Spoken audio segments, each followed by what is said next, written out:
کہ جب بھی انسان کسی مجلس سے اٹھ رہا ہو تو اس کو چاہیے کہ یہ دعا پڑھ کر اٹھے، سبحانک اللہم و بحمدک اشہد ان لا الہ الا انت استغفرک و اتوب الیک۔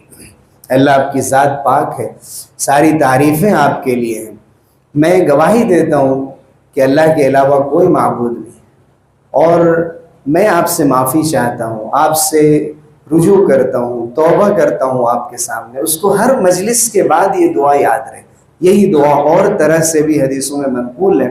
اس کو مجلسوں کا کفارہ بتایا گیا کہ جب ہم کسی مجلس میں بیٹھتے ہیں اور ہماری جو گیدرنگ ہوتی ہے، ہماری آپس کی نشستیں ہوتی ہیں، ان میں اچھی باتیں شروع میں ہوتی ہیں، کبھی کبھی پھر باتوں کا رخ کسی اور طرف چلا جاتا ہے، اور کوئی چنچل اور شوخ دوست ہو تو وہ اور بھی سنجیدگی سے نکال کر انسان کو بہت دور لے کر چلا جاتا ہے۔